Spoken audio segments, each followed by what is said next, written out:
Scarcity is the human default. We were built for an environment where we can never eat enough and nothing of value lasts. And if we were to venture too far away from the tribe, we would die. Yet, in the modern day, our inbuilt mindsets of fear are exactly the opposite of what we actually need to thrive and be happy. This entire area is such a fascinating topic that I love diving into. And it's something that I think you can just always keep coming back to because it's just so fundamental to the human experience. Certainly in the modern day, we have growing anxiety and burnout, and a lot of the answers are completely within our own capabilities to fix, but we can't see them. Hello and welcome to the Growth Mindset Psychology Podcast with me, Sam Webster Harris, exploring the science of self-improvement and the philosophy of a life well lived. To deal with my own scarcity mindset and desire to continuously farm my brain for episode ideas, I'm taking a long weekend off for my birthday and instead bringing you this epic episode from the archives. It was one of the best rated for a very good reason. We cover some great perspectives for motivation, dealing with hardship and perseverance, identifying our sources of scarcity mindset, redefining our relationship with money, and how to spot luck coming your way. So from my own biased opinion, it is an absolute banger. Today, I have Kyle Livingston on the show, who is a serial entrepreneur, and he's someone that really has just lived through so many things, coming from starting in a place of scarcity and anxiety, and how he's overcome that is just a brilliant story that I think will really help other people develop better mindsets, which is why I'm really excited to share this epic interview. And to kick off, Kyle has a truly insane story of growing up, and I'm British, so I'm quite understated at best, so I wouldn't say something like that lightly. So honestly, Kyle blew me away with how he overcame the fairly crushing start to life. And yeah, take notes, enjoy the stories and the lessons from Kyle Livingston. Today we have Kyle Livingston on the show, who is an entrepreneur and business owner, and in his own words is a chief bottle washer and trash taker-outer. And he has a really fascinating story from his life, which I can't wait to get into. So Kyle, welcome to the show. Oh man, thanks for having me. I'm excited to chew through some of this today with you. You alluded to a very interesting upbringing, and one of the ways I would like to start the show is asking people where they think their mindsets came from and what they were like as a child and how they grew up. Yeah, man, absolutely. I joke with one of my buddies, his name's Anthony. I joke with one of my buddies and he's always telling me, he's like, dude, you had every reason, every opportunity, like everything stacked up against you to go left at every point in your life and like take the road that everybody else takes, and you didn't. And that really comes from part of the way I was brought up. Without getting too crazy into the details of the story, I was actually left at a yard sale in one of the most ghetto places in Southern California when I was 12 weeks old. The family that was having the yard sale had intended on adopting me previously. The adoption didn't go through. And my birth mom was kind of a druggie. And from what I understand, she had had 3 attempted abortions with me, one of them at a clinic, 2 at home, nothing worked.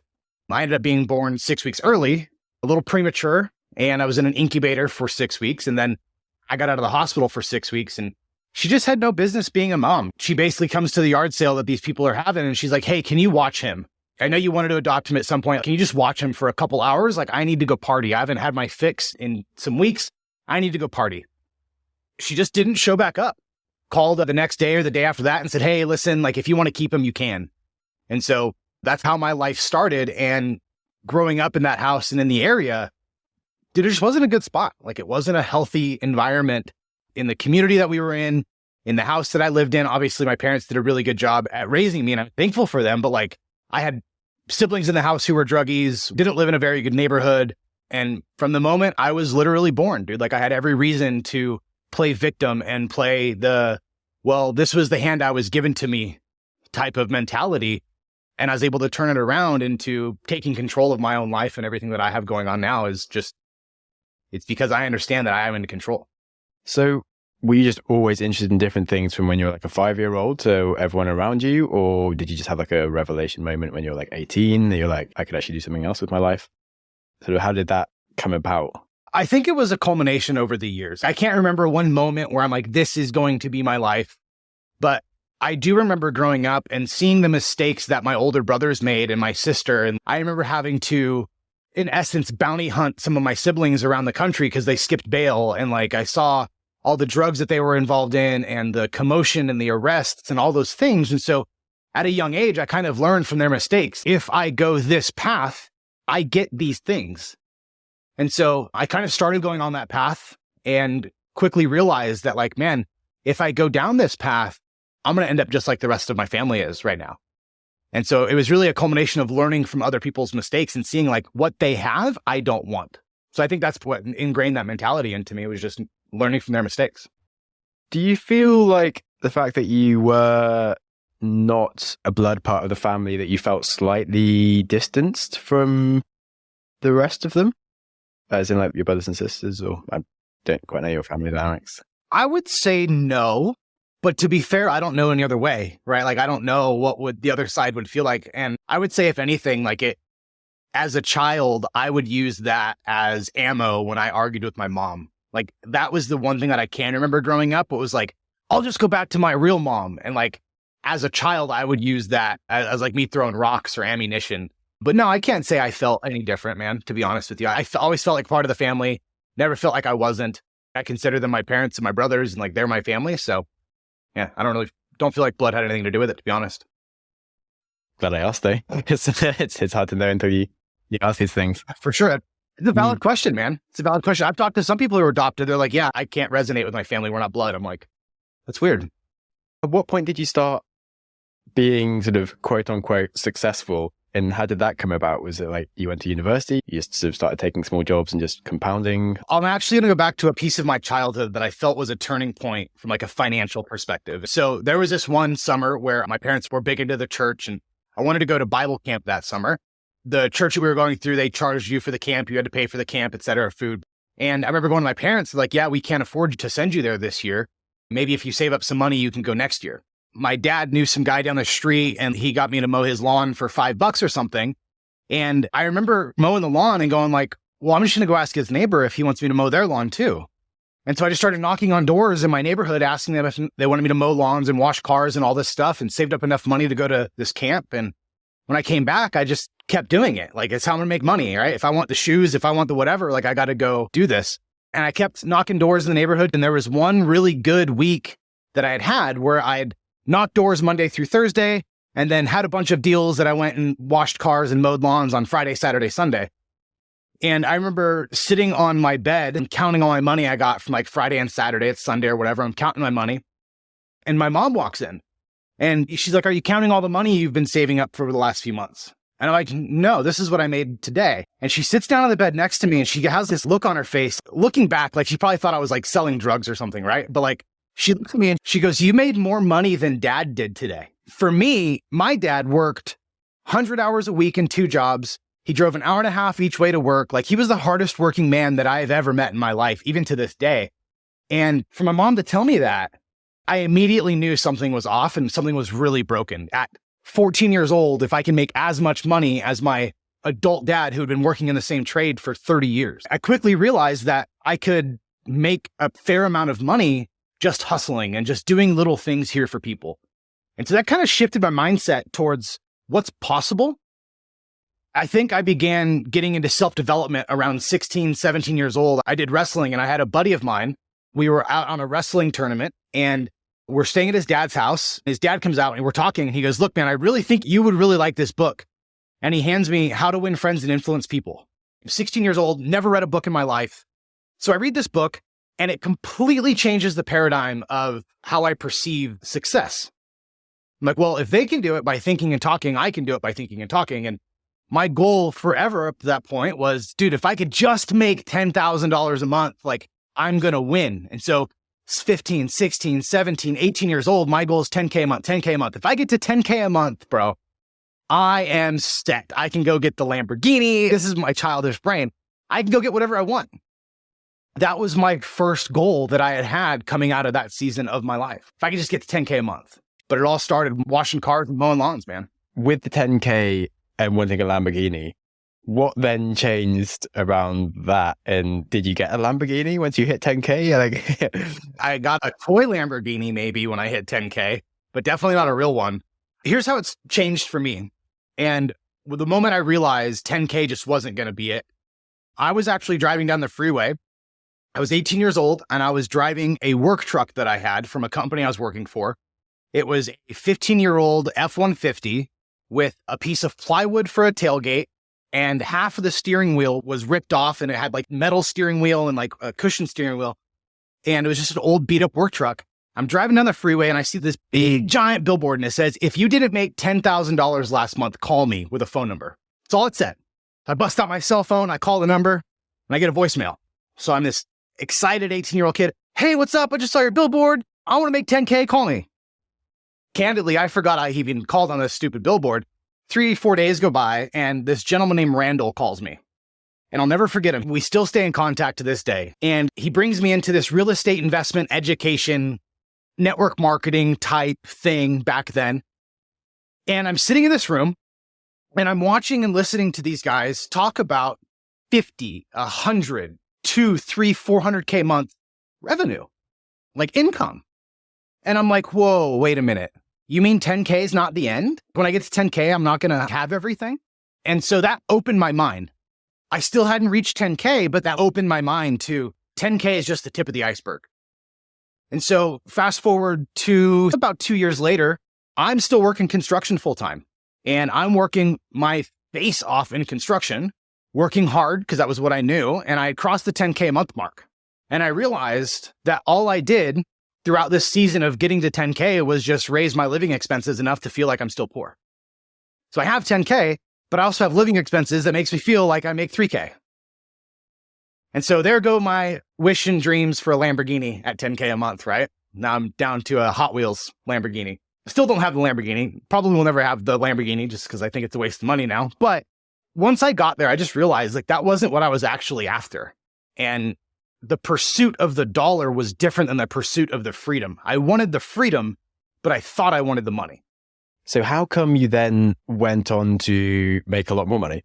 If you're like, actually, I don't necessarily need the money to make me happy. It's more the freedom to do what I want. Well, I look at money as fuel, right? I believe in God. I believe in Jesus. I'm a believer. And so a lot of what I do in my life is surrounded around the kingdom of God. And so how can I use this money to then move forward other ventures in life? Because money at the end of the day is simply a resource. It's like, Sam, what kind of car do you want if you could have any car in the world? I'm thinking like I might get a Skoda. Okay. Now, if you don't have gas to put in the Skoda, it's not going to go anywhere. You can have the most badass car, but if you have no fuel for it, it's not going to go anywhere. And so I think we're all equipped with a certain set of skills that if we utilize our skills, there's a payoff. And so for me, business and work and entrepreneurialism and like profitability, like that's my skills that I've developed over the years. But the things that I use the money for is completely separate than actually having the money. Getting the money can create the freedom through real estate or through investments or blah, blah, blah. But then also getting the money, for me, fighting sex trafficking is a big thing on my heart. And I'm never going to be the guy that walks up and like kicks the door in like Kool-Aid Man rescuing these women and children. I'm just not going to be that guy. But I do know that that takes money and resource for those guys to do. And so if I use my talents to create resource and use that resource to impact other areas of the world, to me, that's what it's about. It's not about just stacking hundreds of thousands of dollars in a bank account somewhere and being like, I'm rich. This is awesome. That's just not what it's about. I definitely agree, as in I don't care so much about money necessarily just for myself and what I want to spend it on directly on my own like means, but in terms of what I could use money for to do stuff with, there's like, yeah, I'm happy to make more money and be useful. And well, I've kind of intentionally not trying to earn too much money this year compared to like, as I've had to say no to a lot of things where I could have been making lots of money to just go and do my own thing a lot more on like content and doing fun stuff. I just kind of reached 32 and was like, yeah, realized I really like doing sport and definitely too late to be an Olympian, but going to try and break some world records on other things that I could still do and just sort of have a year doing me fun things before it's too late. And that's important, man. Here's one of my biggest mistakes on that note is I spent so many years of my life chasing the money that I ruined relationships with friends. I ruined a marriage. I ruined my health at some degree. Like I ruined a lot of things chasing the dollar. It's like if my dog gets out and starts running down the street and I start chasing her, she's going to start running faster. And money's the same way. And it's like, I chased and chased. I'm like, I just sacrificed everything and I'm still don't have the money that I want. Did you have a burnout moment, like when your marriage got ruined and stuff, and you're like, why am I doing this? Where did you come to work that out? First marriage got ruined. Didn't pay much attention, just kept going, just thought we grew apart. We got together really young, blamed it on other things. I had built and sold 3 brick and mortar construction companies up to this point. Some of them were really successful, some were still successful, but not as. And I'm on my 4th brick and mortar business, and we're in Albuquerque, New Mexico. I have about 20-ish employees working for me at the time. Some of them lived with us in the house. Some of them lived in an apartment we had rented. And I remember we went to the store to get some dinner or groceries or something, and I pulled back up into our house in Albuquerque. And I remember as I'm getting in the house, like I'm just not feeling real well, feeling kind of nauseous, not feeling good. As I'm going to walk into my bedroom, about 10, 15 feet before I get into the bedroom, I just collapse. Boom. I can't feel my arms. I can't feel my legs. I feel like I have an elephant sitting on my chest. I'm 26 years old, thinking I'm having a heart attack. Like, this is how I'm going to go out right now? 26, having a heart attack? Like, this sucks. They rushed me in an ambulance to the hospital. And I remember 3 moments over the next 32 hours. The moment of falling to the ground, the moment of being rushed into the ambulance. I remember our neighbor coming and checking on me. So I remember seeing his face. His name was Andy. And then I remember waking up in the hospital with all these wires all over me while they're doing a bunch of tests. The doctors come back in after running tests for 20 plus hours on me and basically tell me like, hey, there's nothing wrong with you. You're healthy. It must have just been a panic attack. I'm like, a panic what? I have no idea what this is. No idea what an anxiety attack. No idea what a panic attack is. Nothing. So I go home, and the next day I get back to working. And my now wife, who my girlfriend at the time, she's like, hey, like, you need to chill out. You need to relax and take some time off. And for the first time in my life, I had figured out and found out what anxiety and panic felt like at 26 years old. And it was because I had ran so hard, so fast for so long chasing a dollar that I neglected to take care of my health, and it neglected to take care of my mental state. Like for you, you're like, dude, I just want to take a year off and do me. Like I had never done that. I had been from 16 to 26 working my face into the ground for a dollar. I didn't notice it at that time, but over the course of the next few years, as those patterns continued to happen, I had to take a step back and say, like, why am I still feeling the same way I've always felt? And I realized at that moment when I collapsed onto the floor was my body's way of saying like, hey man, you can't go down this path anymore and you have to do something different. Okay, we're going to have a quick break for our sponsors, and we'll be straight back into it to learn more about how a scarcity mindset develops with money and how Kyle learned to overcome it. Do you feel like you had anxiety over money that made you kind of want to keep on getting more of it then? I suppose so. Yeah. Nothing ever felt like enough. No matter how big of deals we did, no matter how many payouts we had from clients, I just took that money and just went and hired more people or bought more trucks or did more things to further the business. Like it never felt like enough. And the anxiety around not having enough, I think was the anxiety pain point, not the anxiety around going and finding it. It was the anxiety around not having enough, because growing up, there would be times where I'd be coming home from school and I'd go to get in the shower and I'd turn the shower on and nothing comes out. My mom's like, oh yeah, our water got shut off today. Well, when can we get it back on? Probably next payday, 2 weeks from now. Shit, I have no water. And so now we're taking a bath out of borrowed water we put on the stove, and it's like we heated up the water on the stove and we took a little bird bath with lukewarm dishwater, basically. So I was always trying to run away from that. So the anxiety that did arise was from just not having enough. Kind of scarcity mindset versus abundance mindset, would you say? 1,000%. Did you have any like therapy to get over these things, or was it just like intentionally being like, okay, I need to take some time off and actually nothing's going to fall apart because there is probably enough money for me to be alive? Like, how did you get through that shift? It wasn't through therapy necessarily. It was through other coaches and people. There was a time where I needed to invest to get some help that I needed from a coach. And there are a lot of scammy coaches out there. Like not every coach is going to help you out. So I got it through coaches challenging me on my beliefs. I got it through reading books and challenging me on beliefs. I got it through attending seminars. I got my help through like the self-help kind of world, not necessarily getting down and talking through it with a therapist. And who knows, dude, maybe there's some stuff that they can pull out in me that I just don't see.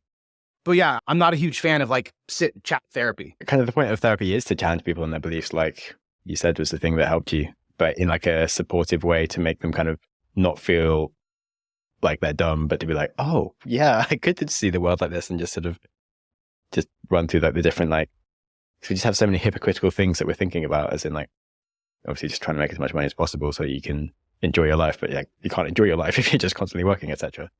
And that was the thing. Like I got to my first 10K month and I was like, dude, I have no time. Like I just worked 1,000,000 hours this month. Like I can't actually enjoy my money. Definitely are. So many people that don't travel or something until they have enough money. I'm like, you don't need money to travel at all. You can literally, even if you can't play an instrument, you can literally busk across Spain, and like people have done this where you can't even play instruments and made enough money to live, and you can have like the time of your life being quite silly traveling. But yeah, minds were funny things. Dude, they're such funny things. And I always tell people the 6 inches between our ears are the most deadly thing to ourselves that exists. If you want happiness or you want joy or you want to go bust around Spain, like our minds are conditioned to tell us no, almost. It's that fight or flight response. Like, you know, when you think about the way we're primally designed, it's like we're primally designed to hang out in a community so we don't get eaten by bears. And when we want to go outside of the community, everybody's like, be careful, you're going to get eaten by bears or lions or whatever. So our brains are kind of wired that way to be a little fearful, a little timid, a little scared. And it's up to us to rewire some of that and figure out it's not actually as scary as everybody tells me. That's what they perceive it to be, not what it actually is. 100%. I think traveling is one of the most useful things for people to go into, to realize how not scary some of stuff is. And because something always goes wrong and you're like, this can't go wrong. And then it goes wrong and then everything's fine. And you're like, oh, things can go wrong in my life and it's okay. Damn. Guess, yeah, you always make it home. One of the things that I've done when making decisions, like let's use the busking around Spain for an example. I can't play an instrument to save my life, dude. Like if you asked me to play a guitar or you would have to shoot me, like, dude, get it ready because I'm not going to be able to play this guitar very well. But like, let's just use that as an example. And so if I were to go and say, okay, I'm going to go travel around Spain. I have no money and I'm going to learn to busk around Spain. What I would do and how I operate in a lot of decisions in my life is I'll take a yellow legal pad and I'll write down what I want, right? Tour around Spain, busk around Spain. And I'll write down all of the worst case scenarios that can possibly happen. And I know this sounds counterintuitive to a lot of things, but like I'm going to write down everything that could possibly happen. And I'm going to get to the end of this list. Now, I'm going to be relatively conservative with real life. Like if I didn't have somewhere to stay, I could probably find somewhere to stay for $5 and go make $5. Like I'll probably never live under a bridge. That's probably never going to happen. I could go live in a hostel, whatever. And so I'm going to go down and write down the worst case scenario that could possibly happen to me. And I'm going to get to the end of it and I'm going to review everything. And I'm going to say, okay, well, if these things were to happen, would it be worth it still? And most of the time, the answer is yes. It would still be worth it. It would still be worth it if I had to go busk around Spain, wear the same pair of underwear for 2 weeks, and live in a hostel to be able to see the countryside and enjoy the good food. It'd still be worth it. And what I'll do is I will sign the bottom of the paper. And anytime that fear begins to creep back in, I go to that contract I made with myself and I'm like, hey, I expected this to happen. I said it was okay. I'm just going to keep going. That's super good because it's very easy to think of the bad things, but then when you don't have awareness around it, you just only think they're bad. But if you can just write it down, look at them and go like, hey, actually, this is okay. I can deal with that. It's suddenly much more empowering. And the thing I always try to be mindful of is that it's 5 times easier to think about the bad things that will happen than it is like the good things. But so much stuff that you can't imagine can happen. Like you'll meet some guy that's sort of got a really nice car and wants to take you somewhere cool, and then you just end up partying somewhere and you'll meet your future wife. Like random stuff happens and it's amazing. But you don't really imagine those things. You just imagine like the problems, especially if you're someone that is a bit good at like making things up as you go along. Things are much more likely to end up working out really fun as well, which is something you learn by traveling. I read a cool thing about luck. There's been like there's 4 types of luck, and then just like the random chance luck. But then there's also being able to spot when luck is coming towards you through like experience and stuff, which if you travel and do things, you just sort of see those things coming. Or if you start a business and you kind of see the opportunities of like, you know, knocking on people's doors and being like, actually, I can just make more of this luck where it already is. You just learn these things. So putting yourself into those scenarios is just so useful for becoming luckier as well. 1000%, man. I agree with that. And I love you can see luck coming. Because the more and more I play this game of entrepreneurship, the more and more I see like that person didn't get lucky. They just saw it coming and knew what to do because they've been there before. Yeah, when I heard it written like that, I was like, yeah, exactly. I just sort of know what's going to work and lucky, whereas other people just seem to be like blind to stuff that's just going past them. And you're like, why are you not taking these opportunities? what's wrong with you, but you just know where these things are. So where are you at now? What are you actually doing in terms of your businesses and stuff? So it wasn't without failure. I lost everything in 2016. In that fourth company where I told you I'd collapsed, I lost everything. I ended up running it into the ground, lost a ton of money, lost everything in 2016. Got into another business partnership shortly after that, lost everything again, end of 2017, early 2018. And so in the matter of 3 years, I lost everything in my life twice from a financial and resource perspective. What that did was it really showed me what failing feels like and what losing a business feels like. And like you said, you can see luck coming. I can also see failure coming now because I've watched it come at me head on twice. And so right now what I do is I work with online businesses and I really help them streamline their business to be able to get the owner out of the day-to-day. So you have a lot of owners who are just running around like chickens with their head cut off inside of their business and trying to do a million things and put out a million fires, and they just don't understand how to run a business. Maybe they're an expert, maybe they're a coach or a consultant, or they run an agency. They're really good at what they do, but they don't understand the principles of running a business. And so we come in and we help them actually create and form a business so the owner can actually run a business and not just be an expert in the space with employees, with the goal eventually of being able to sell the business for a multiple. But in the meantime, between where they're at today and selling, we really turn that business into just a cash generating cow for them so they can go use that resource to do other things in their life too. That's cool. I certainly agree with what you said around like also being able to see failure coming, because having been through a few failures, like talk to so many entrepreneurs now, I'm like, yeah, I think great. Good luck. By the way, do you want to maybe try this? Okay, whatever. You'll work it out. But yeah, it sounds like a really good use of your skills and like interests and like interest in helping people as well. So that's really cool to hear. It's been real fun. One of the things you might get a kick out of is when I first started doing this, I'd work with kind of anybody and everybody. But now that I've been in it for a few years doing it this way, I have one rule that I will not negotiate on. I will not work with a business owner unless they have failed in the past. We call it cycled. So unless a business owner has grown something and lost it, I just won't work with them because they can see failure coming too now. And so because of that, when you work with someone who can't see it and you're telling them like, hey man, you're in the middle of the railroad tracks, there's a train of failure coming your way, you need to move, and they don't listen to you, it's painful watching them get hit by that train of failure. And it's almost as painful for me going through it as it is watching them. That's really interesting. What about, because I do like mentoring people like when they're younger and things. And so how do you approach something like that? Or do you just not take someone on if they're just like really young, but like they do need your help? I used to work with kind of everybody. I'll refer them out to people I know that can serve them better than I can. The thing that I'm looking for is, at this point in my career, my life, are really big levers. Everybody's coming up with their word for the year. Like my word for this year is leverage. Like how can I create a really big lever or go to a really big lever and pull on it versus a really small little lever? And so I'll refer them out to people that I know and trust that are set up to work with people like that. But yeah, I don't work with them directly. I'll refer them out to somebody that I know can help them better than I can. Something else that I feel I've also learned through, along with like the spotting luck that's coming along or like when the failure is going to happen, is that if you have a set of skills, you may as well go to the people where they're most valuable, and you can just do so much more with your skills when you have people that like really need them, as opposed to trying to help people that haven't got any like actual skills themselves to do anything useful with what you're trying to help them with, or money or assets and things. And yeah, if you're super good at like helping people grow a YouTube channel and you go to someone with like 1 million subscribers, you could create another 1 million subscribers in like a month. Whereas if you double someone with 10 subscribers, it's not that much kind of thing. And so yeah, you can just be so much more effective by going to bigger levers. So do you have like a framework around like business size or anything at this point now, or like what the kind of things are that you would specifically help with? Or is it just kind of anyone running a business that kind of just needs someone to make it more formal? It's got to be an online business. They have to be generating at least 150K a month in revenue. So between 1.5 and 1.7 million a year is kind of the target. Online coaches, consultants, agencies, some type of a service-based business, not really a product-based business, has to have failed in business. They have to understand marketing. And typically, if somebody understands marketing, they understand sales, and they're just not that great at business, we can come in and find tons of money laying on the floor in their business.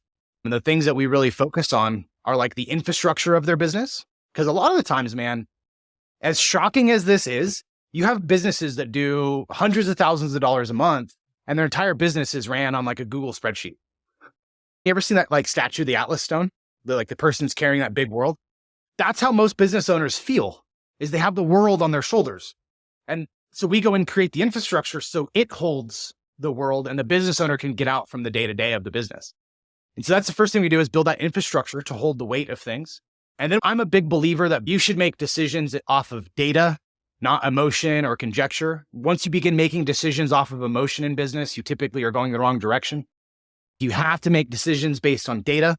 So the second thing that we do with these clients is we gather all the data, we make it all accurate and reliable. And then I'll teach the business owner how to actually diagnose problems inside of their business. And so if they're spending too much money on marketing and not generating enough profit, I'll teach the business owner how to actually go in and troubleshoot that problem. So I'll teach them kind of how to fish rather than just fish for them. So I studied biology at university and then proceeded to run a bunch of businesses. And people were like, how are you running businesses? You studied biology. I'm like, one, people who never studied anything can run a business. Two, science. Make a hypothesis of what will work and test it and work out why it's not working without getting lost in your own ego and being an idiot and just deciding it's going to work anyway. That's literally how to do a business. And like evolution and competition and all that stuff is literally how businesses survive and change and thrive, but just with animals and stuff. So a science around like your business and just like actually working out why things are happening and questioning it instead of just assuming stuff is pretty essential.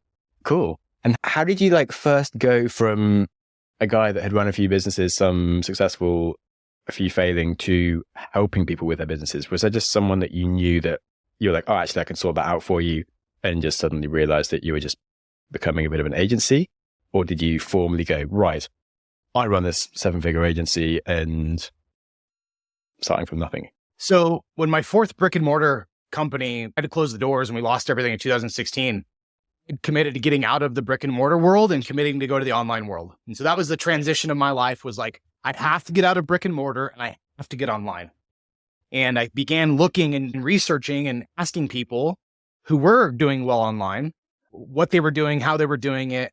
And to be honest, I paid lots of money to get into really big rooms where people in masterminds were doing what I wanted to do. And so I had to go find money half the time, go leverage money, borrow money, make money, something to get into these rooms. And then once I got into these rooms, I could see what was kind of going on. I could get some help. I could ask for things. Initially, I went and bought an RV, gutted it, remodeled it, traveled the country in the RV for a little while, which was awesome. Totally a story for another time. I bought every course and program that I could possibly find on online marketing. And I sat in the forest for the next 6 months and I watched everything over and over again. And I said, I can do this for other people, for small businesses. And so I started having conversations with business owners saying, hey, let me do your marketing for you. And at the time, that was a really big thing. And so that's what kind of got me into the online world. And the shift that happened for me was I was running ads for this gentleman out of New York. And he owned a brick and mortar construction business that was a very specialized niche construction business. And we were running ads for him. And he calls me, he goes, hey man, we have to turn ads off this month. He's paying me on retainer to run his ads. I was like, why? They're crushing. You're getting leads. You're getting work. He's like, I can't fulfill on all the work we're doing. I have too much work, too much opportunity. I have to stop paying you the retainer. We got to shut off ads. I hang up the phone and I'm like, dude, this is my biggest client. Like, what am I going to do here? So I call him back. I'm like, hey, you're not going to stop paying me retainer. I'm going to send you the invoice for next month, but I'm going to fly up to New York and I'm going to fix your operational issues in your business. Because I had had a construction business. I knew the struggles he was struggling with. I knew I could fix them. Thankfully, it agreed to keep paying me retainer. I flew up to New York, spent 4 days with him in person. And then over the course of the next few months, I'd fly up there occasionally and spend time over Zoom. Over the next year, he doubled his business. And I was like, whoa, that worked really well. And then just one thing led to another. And I just started doing that for more and more people and realized like people don't need help with marketing. There's plenty of people that can help with marketing. There's plenty of people that can help with sales, but nobody knows how to actually run a successful business. And so I just started approaching people who had big levers I could pull and saying, hey, if I come into your business and do X, Y, and Z, what would that be worth to you? And they would give me some crazy, ridiculous price. And I would come in at, 25% of that. And they were stoked. And that's kind of how it all started. Just become more refined and better from there. And there's been clients that we've completely just didn't do what we thought we could do and had to refund their money. And there have been other clients that we 3, 4x what we thought we could do. And so there's been a healthy mix in between. It's not like everything's always perfect. Like everybody kind of leads online, but it's just gotten better and better over the years. So one thing I find I struggle with is that I do like variety. And so in terms of running my own business, I do also get a bit like, whereas I have kind of thought around doing that ish with people, and I like jumping into other people's problems and sorting lots of stuff out and then like leaving and not having to run all the day to day. So it's interesting just the way you sort of described it. It's like, yeah, that's the kind of things that I often like getting involved in and doing. It's a blast, man. I mean, I encounter different challenges every day. And I'm a construction guy. I like to fix things. I like to solve things. I like to build things. And so we go into different businesses and different problems, and among calls of people that are, these people are trying to solve this problem. These people are trying to solve a completely different problem. But in any business, there's only so many problems that need to be solved. You're only going to have a handful of problems within marketing. There's only certain things in marketing that aren't going to work. There's only going to be a handful of problems in sales and acquisitions. There's only going to be a handful of problems in the rest of the business. Like, once you've seen so many and done it so many times, you realize that there's patterns, and there's only like 7 or 10 things in each category that can really be wrong. And so it might feel like you're solving a completely different problem, but it's at the core probably a issue you've solved a dozen times before. I don't know about like hard topic change, but like, how do you feel about relationships and people being like, oh, we have such a special, unique relationship and we're very different, versus actually most people, their problems are kind of similar? My apologies for another quick and slightly seamless ad break, where we'll have answers to that question and more coming up shortly. You're welcome to skip the ads or join the premium feed where there are no adverts at all. How do you feel about relationships and people being like, oh, we have such a special, unique relationship and we're very different? That's a good question. Dude, I think relationships, and it's just something that, to be candid, I'm still working on in relationships. Like, I don't have relationships knocked down perfect at all. I'll give you this example. I was having a conversation with a group of guys today. One guy, his wife just walked out on him beginning of the month. Another guy, he just went through a divorce like 6 months ago. And they're talking about all of these things about like becoming better and, you know, if you wouldn't date yourself and all these things. And I think relationships really get boiled down at its most simplistic level of, if you treat yourself and you take care of yourself and you become the best version of who you can become, your relationship will be something special and unique, because 99% of people aren't willing to do that. Think about how many people you know that go through a relationship and they're fat and then sick. And they get a divorce and 9 months later they have a 6-pack and they eat nothing but chicken and broccoli. Or you see these people struggling with money and struggling with finances in a marriage. They get a divorce and all of a sudden they're wealthy and rich. It's the same people. It's just their willingness to invest into themselves, because by nature, humans like to point fingers and blame, especially men. Like, we have this ego. It's like, I can't tell you how many men blame their issues on their wife. Like, oh, it's my wife's fault. Dude, it's like, you're 48 pounds overweight, haven't been to the gym in 2 years, and hardly got out into the sun in the last 2 weeks. You look like an albino cupcake. And you're talking about your wife, you know, XYZ. Dude, go to the fucking gym. Go for a walk. Go outside. Be better. And I think that those special relationships, quote unquote, are special because people do special things like take care of themselves, which most people don't. I like that. That's great. And yeah, 100%. And there's no reason that you can't do these things. It's total responsibility. Nice. Glad I asked. Sometimes I have a bit of a topic change. Like, I'm not sure why I asked that, but I've just gone there anyway. But I was like, yeah, had a feeling. Cool. Interesting. So do you find your friends often come to you to advice, or do you think you just give people advice? Because just my nature, I kind of have to be careful of just giving unsolicited advice. 1000%. And so we'll get into conversations with people and I'll ask them like, hey, do you want my perspective here? And I think I've done a really good job at surrounding myself with people who play at a high enough level, like they take care of themselves. They operate in a way where they think in abundance, whether it's financially or emotionally or spiritually or whatever. And they're in a place where they're wanting the constructive criticism. They're wanting the feedback, because at the end of the day, their pursuit is the next level of who they should be.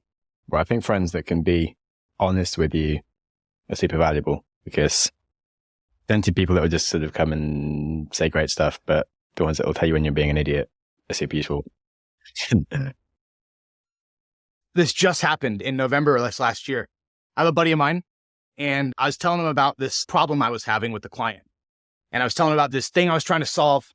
And I don't know, we might have to bleep this out, but he goes, can I just be honest with you, man? I was like, yeah. He goes, I think you're just being a little bitch. And I just needed to hear that. It's like the little slap across the face. And it's like, I just needed to hear that. Granted, he wasn't very gentle about it, but like, I'm not a very gentle human, so I could take it. And like, it was what I needed to hear. And most people will not be honest with you enough to tell you when you need a wake up call, or when you're being soft, or when you're being too nice, or when you're being too mean, or whatever. I just don't think people are willing to do that.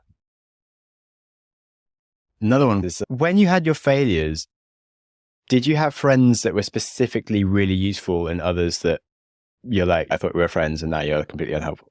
Yeah, 1,000%. Through my failures, besides my now wife, I've had one friend that stayed with me the whole time. Everybody else will just stop talking or leave, or it's like they were your friend because you were successful, not because they were your friend. So yeah, 100%. I definitely had 99% of people leave. Do you feel like the same would happen again now? Or have you been intentional at making relationships that have a bit more substance in them? Or do you think it's just like impossible to actually make that happen?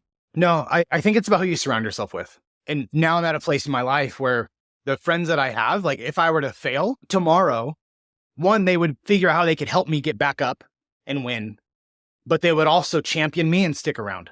Like I could name 10 people to you right now that I know if I were to fail tomorrow, would be right by my side in 6 months. Sick. Yeah, happy to hear that. And it was just, again, being very intentional with who I'm setting friendships up with, what their goals are in life. Like I found it very hard for me because I have such big, ambitious goals to surround myself with people who don't.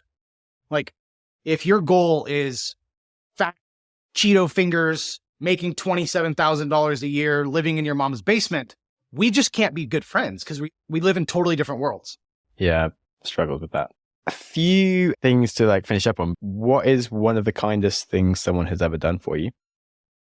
Well, my immediate reaction, one of the most kind things that I had ever done was I had gotten sick with the flu, and I'd had some friends come over and they delivered like a care basket to my house, and they hung signs on the street that was like when I needed to leave, it was get well soon signs. And that was probably one of the most kind things. As soon as you asked me, that was the first thing that popped in my head. And that was 10, 12 years ago. Like I still remember that to this day. Like they hung signs on the stop sign, underneath the stop sign, and on the telephone poles all the way down the street, with just signs saying get well. And that was just really sweet. Yeah, it's just nice to sort of see the things that actually stick in people's minds and remember, because it's just, if you ever happen to be in a similar situation, it's like, this is an opportunity for me to like make someone's day. So noted, thanks. And then what is one of your earliest ever memories that's vivid, and can you please describe it? I remember we had a gravel road that we had, like kind of gravel, kind of not. And there were these black tar squares that we had on this road that we deemed skate squares. And so we marked them out in chalk and we would draw on them, and they would be the places that we'd go practice our skating tricks, because it was the smooth spot you could skate on out of the whole street. It was the one smooth spot. I'll never forget, we had this menace on our street named John. And so we written on these things in chalk. I'm like, I don't know how old I was, 6, 7 years old. Written all these things in chalk. And this guy comes up with a bucket of water because it's in front of his house. And he just demolishes everything that we had painted and like drawn on and everything. And like, he took the skate squares away from us. I had a bunch of friends that were all like upset and angry because this guy washed away our skating squares. Cool. It's a totally random question that I just asked someone once and was like, yeah, I have no idea what's going to come out of people's brains when I ask. And it's just nice. So, thanks. All right. And then, okay, finally, any sage advice you'd give to yourself 10 years ago? Take time to think about what you're doing and not just work through the problem. But take time and critically think about how you can solve this without just working and working and working and working and working. Okay, cool. And then what do you think your 10 years ago self would have said to that, or would have needed further to make them like actually do the time? As in, like, would there have been like a specific example of been like, okay, if this happens, actually sit for half an hour and just like call someone else or talk? Like, is there something you could do that you could explain that would make it more practical? Because it's really good advice, but often good advice is really hard to do. You know what I mean? The moment a problem arises, my default is to start working on it. And so I have had to catch the pattern of, before I put my hands on it or my attention to it, take a step back, especially when I'm feeling really overwhelmed, and maybe even read for 10 minutes to shift off the subject and then begin thinking about how you would solve it. So like for me, it's like when a new problem arises and I want to put my hands to it, just taking a moment to actually go and solve it and think about how I would solve it first. Cool. Thanks so much. That was really, really fascinating. Super glad we got to hang out for an hour and talk. This was great, man. Hopefully your audience got some stuff. And I just want to say thank you for taking the time out of your days to go through this and to do this and to pour into your audience. People don't understand the effort that goes into these. And so just wanted to say thank you for doing this, man. Very, very much appreciated. Thanks so much for Kyle coming on the show. What a total legend. So many take homes. I'm a really big fan of his message of just taking time, because our first reactions are often not as useful as our more thought through actions, and being slightly strategic can save us so much time and headaches and make our life a lot better. And then similarly, his idea around taking the time to write out your fears and your worries before you do a project that you're scared of doing or that you might never do because you're scared of it is such a powerful way to just realize that all these things that you're worried about, when you look to the end of them, they're not that bad. And you can actually go and do this thing with a lot less fear and do it better because you're not scared about what's going to go wrong and just enjoy it for the moment. That's just a really powerful one for life. So I'm really glad that he shared that, because honestly, when you get to the bottom of most things, as long as it's not illegal, it's really not going to ruin your life. And we can often discover so many cool opportunities that we never even imagine unless we face our fears. So on that, embrace your fears and bloody go and enjoy your day, your week, and your life. If you feel like hitting us up with a positive rating, that will certainly help other people discover us and put a spring in my step. Thanks for listening. Thank you so much for listening. Go you! Your consistency to reach the end of an episode is legendary. My hero! But when we learn things, it's important to reflect. So I politely invite you to take a pause, rifle through the biggest ideas you just heard. So here's your opportunity to hit pause and have a think. Okay, did you wrestle with some insights? Information doesn't stick when we race from one podcast to the next without using our brain to play with the knowledge. So here's another go at a pause. Alrighty, I'll let you off to continue with your life now. If you have any ideas or feedback for the show, I'm always interested to hear from you. You're the best! And other than that, please stay curious. Curious. Growth. Smiling for no reason.